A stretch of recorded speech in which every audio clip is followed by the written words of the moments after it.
One time my dad told me to change this light bulb in my house, and it was pretty high up, and I definitely needed some help so I wouldn't fall to my death. Well, these Jehovah's Witness guys knock on my door, give their pitch, and then they end it with "Thanks for talking to us. Is there anything that we can help you with?" So I asked, actually, "Would you guys mind helping me change a light bulb?" And they were more than happy to help me out. Super nice guys. When my wife was diagnosed with cancer, the first months were a pain, and she went through a lot of tests and treatment options. We were always nervous with the results and had consultations and tests booked all around. Amidst all that, we forgot to pay our electricity bills. It was not a money issue. We just completely forgot about it. We pay our electricity bill using the company's app, and the app didn't warn you about late bills. They used letters for that, and since we did everything with the app, we never even saw the notices they'd send you before cutting your energy. Well, they went to our apartment to cut the electricity, and we were shocked. We asked them if we could just pay it immediately, but the system had a 24-hour time to register the payment, so we would be without energy for that period. When we were talking to the electricity company guy about it, a neighbor passed by and asked if he could help. We just answered we had no idea and explained the situation. We're new in the building, so we didn't know our neighbors at all. This 60-year-old man with gray hair and a somewhat surfer look to him just mobilized an entire operation with his fellow neighbors to grant us electricity. In less than an hour, we had power extensions coming from our back and front windows from apartments of different floors to feed some of our home appliances. Since it is not advised to use refrigerators in extensions, a group of old ladies just came in and shared our refrigerators, food among themselves, to store it temporarily. They even cooked us our meal after all this stuff. I got to know the 60-year-old surfer during the time I lived there, and he was really something. Both him and his brother lived in the same building, and both helped me. The surfer guy was actually very active in the surfing scene during the 60s and 70s, and had an amazing story of a few years past coming out of cocaine addiction. His older brother was, surprisingly, a video game enthusiast, but mostly hooked on somehow historical games. Honestly, I would never expect to discuss the release of Red Dead Redemption 2 with a guy almost 70 years old, but that happened. Well, in the end I got to know half the building on a single day. Loved living there, and I really miss living in a building where everybody knows each other like that. The one I live in today is better in quality overall, but so Ippersman fault. Did not expect this to blow up like this. Was working when I saw all the notifications. For those who asked about my wife, she is fine. Breast cancer is pretty terrifying. She had a mastectomy back then, but no new signals in the past checkups. Thanks for all the support and kind replies. A relative of mine had passed away, leaving me the entire estate. Part of that was a boat. When I was at the house sorting things out, a neighbor came over and introduced himself. I hadn't met him before, as he had just moved in a year earlier. At one point, we ended up talking that boat as we were talking. He said he had to get back to the wife and to let him know if there was anything he could do. Jokingly, I asked him if he wanted to buy the boat, and gave him a price. He sort of laughed, as most people would do. About an hour later, he sent me a text asking if I was serious about selling the boat. When he left, he went straight home and asked his wife, and then went to the bank to get the money. I said yes, and he had the money to me that evening and took possession of the boat. I'm a chef, and I had a wine dinner with a special paired 5-course menu. My salesperson fucked up very badly and forgot to put my order in, so it wasn't picked that morning as it should have been. I called her asking where the hell my food was, and she was being at what about it as usual, trying to blame it on me. I sent her a screenshot of the order I'd put in the previous day, screamed at her to get me my order within the hour, or I'd switch vendors, and started prepping everything I could without the product from that truck. She showed up a little while later with the order shoved in her car and her husband. Guess they'd been out together somewhere eating lunch when I'd so rudely interrupted. He was a chef at a different restaurant, and we knew each other vaguely. He asked if there was anything he could do to help, and I of course said, no, I got it, but was clearly very harried, ripping into boxes, trying to put the order away quickly so I could get to work. He stopped me and said, seriously, give me something to do. So I reluctantly asked him to make me a dressing and gave him a list of things I needed chopped. He tied on an apron and started prepping with such a big smile and a great attitude, and it really calmed me down. He was only there for about 45 minutes or so, but just his chill breeziness helped me take a breath and refocus. I was a new chef at the time and took things a little too seriously. I've tried to emulate his calm demeanor and can-do attitude with my cooks ever since. I had twins 3 months ago. I took all the help. I am taking all the help. Some great advice I got was this: if someone offers help, give them 3 options: an easy, medium, and hard. For example, would you be willing to bring me coffee, help with laundry, or watch the girls for a few hours while I take a nap?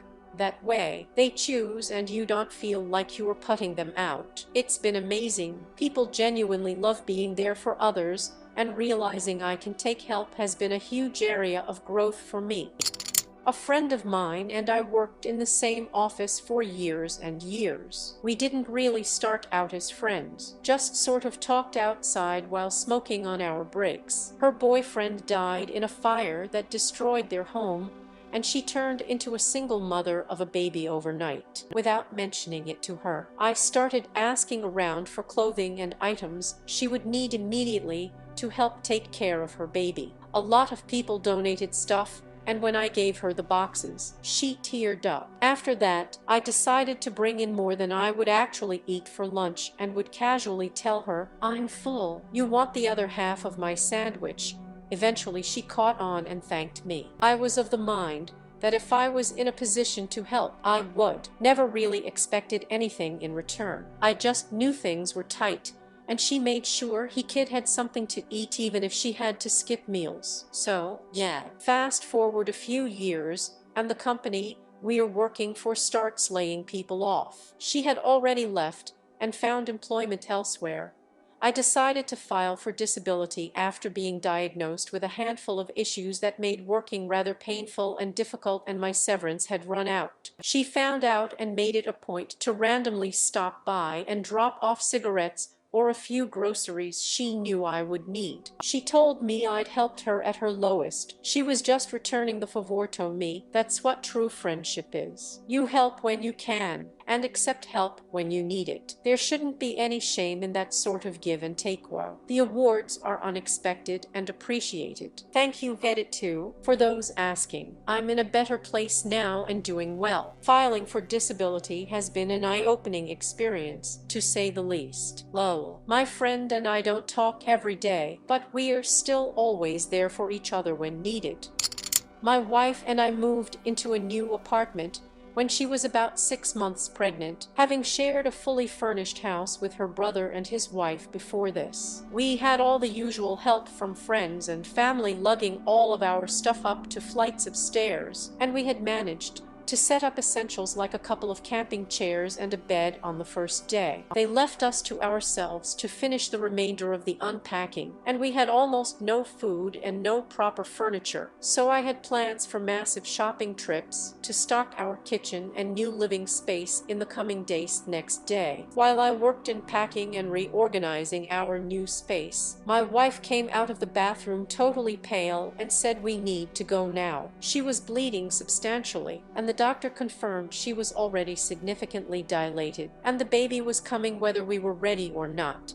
I sent a panicked message to a friend who had a preemie herself a few months before this, and she spent the remainder of her night talking through what we could expect and providing a listening ear for anything we didn't understand from the doctor or what NICU we should ask to go to in the area. She was incredibly helpful, but we ultimately found out our baby couldn't be stabilized after birth, and we lost her that night. That same friend offered her condolences and offered anything she could do to help, as she knew we had just moved. When I asked her to pick up some basic essentials like bread and cold cuts to handle meals for the next couple days, she instead asked for my full grocery list. It included things like furniture I planned to pick up, and the ice cube trays our new freezer was missing, but I assumed she'd only be getting the food I meant next morning. When my wife was released, and we went home to a quiet apartment full of boxes, without so much as working internet and or cell service, our friend showed up on her lunch break from work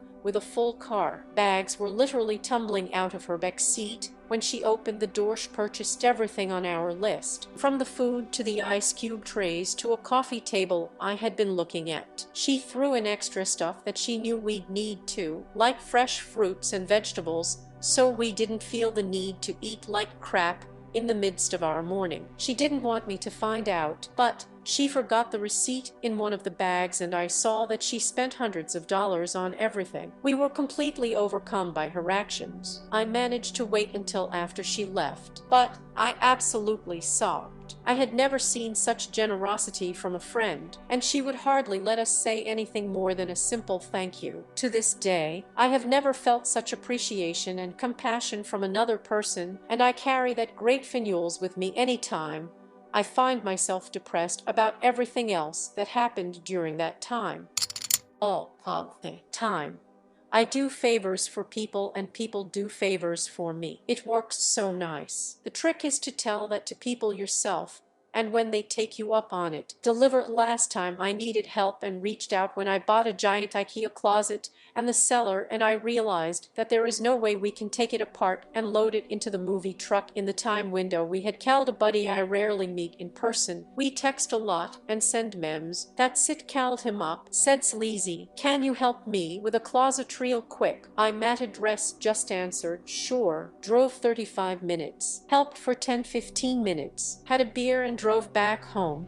I'd do the same for him. It wouldn't be enough to call him a buddy. He's a good friend. Life just sometimes doesn't give you time to spend together. A few years ago, I was going through a rough patch, and one night, I got caught up late at work. I was in a panic about letting my dog out and getting her dinner, because my break was only 20 minutes and I lived across town. A friend lived nearby, and I asked her to take out the dog and feed her. The friend sent me a pic of my pup happily prancing in the yard. A pretty simple favor in the grand scheme of things, but the peace of mind in that moment and time in my life was worth so much. It also made me better about asking for help when I need it. My friend was happy to do it, and it made a huge difference for me. I learned I wasn't a burden for needing help sometimes. My then pregnant wife started bleeding from somewhere down there at about 20 weeks. Having suffered a miscarriage before, we both had obvious first. Closest family was an hour away. We called 3 normie friends at 11:00 at night to see if they can watch our 2-year-old on the monitor while family arrived. No, it's Jersmid into a Discord group chat where a few old wag guildies were hanging out, playing some Apis Cast. One who I knew lived close by, who was a father to 2 girls already, and would have understood and safe. He was there in under 5, and we were on our way to the hospital in no time. Abyssal Brono miscarriage, just a bit of blood coming from the placenta. Second baby girl delivered 18 weeks later, with 10 little fingers and 10 little toes. Sorry for the stealing your apex, buddy. Boys. When my brother died, a guy at work, for lack of a better term, said that, and initially, while we were in the same area, he was hooking me up with music, and would listen together from the obvious like Evanescence to distracting Tech 9. Once, I was feeling really down and depressed, and these types of thoughts come up more at night, and I texted at like 10 p.m., and he was up watching a movie, and texted back saying I was serious, and we just texted for a half hour or so about what movie he was watching. It helped to take my mind off the death for a little bit, plus there's not a lot you could really do for someone that late. He kept assuring me I could text anytime, day or night, and he'd answer as soon as he could. I kept testing it. I once texted him while I was in church, and he talked me through some meditation. I thought church would help me when he died. I was wrong. It made it worse. I did even text him once at 2 in the morning, and while he didn't write back, he was asleep. He got back to me as soon as he saw I'd texted him, and said not to feel guilty about it. And it wasn't just texting. A lot of it was I wanted hugs after the funeral. No one hugs you. It's like they give you a wide berth, like death is contagious, and you're a carrier, and he'd hug me no question. The first time I hugged him, I just broke and cried, and he never tried to push me away even when I was leaving tears and snot on him. You know, the person who can see you ugly cry and not get freaked out, or at least keep their wits about them, is rare and awesome. And this was all extremely helpful at the time. Because my immediate family lived a ways away, I had a 2-year-old, and most people near me were using religious platitudes to try and placate me, and it made it worse, and acting like their responsibilities ended with a casserole or a plate of cookies. We had plans to hang out and I canceled because I got very sad. I needed someone to be with me while I broke down, and I didn't want to bother anyone while sad, but I asked if they could come anyway, and they came. They stayed. They listened, and they didn't judge me in the slightest. They even checked up the next few days and met up with me again. I was so worried that I was burdening them, and I have really bad anxiety about being too much, but he made me feel so normal and justified in those moments. It really made me recognize that my anxiety is just that, anxiety. A relative of an acquaintance needed help recovering family photos from a broken PC. I was just going to do a quick repair and bill the guy, but I felt really bad for him, so I took the extra time to consult him about backing up data and suggested an external drive. We found one for him, but he was waffling on the price, so I cut his bill down a bit and told him to just order it while I was there. At that point, I think he realized I wasn't benefiting from any further contact, and he offered to help me out if I ever needed a hand with anything electrical, as he was a retired electrician. Version is I had some light switches that when flicked would flicker several other rooms nearby lights. I asked this guy if he could just come assess what I needed and what it should cost for me whenever he had time. He came over for about 30 minutes, tinkered with the wall plates, and said, "I don't know," then went home having repaid his blood debt. This was at my mother's celebration of life last June. There were tons of cousins and extended family I'd only met once or twice, but I was in charge of the events, so I chatted nicely with almost everybody. Plenty of people told me, "You're running around so fast. Let me know if you need help." I smile and shake my head and move on because, you know, I got this bit my sister had got and allayed, so she didn't have time to mold her mints. At the same time, there were 4 kids running around that I was trying to wrangle, and I was notified that both bathroom trash cans were overflowing. So I found the 2 people who had most enthusiastically offered to help and gave them tasks. It was perfect. The one I thought was a cousin at the time even stepped up to help with a couple more things after the mints were finished. I have literally no idea who either of these people are, even now, but I am extremely grateful they were willing to pitch in.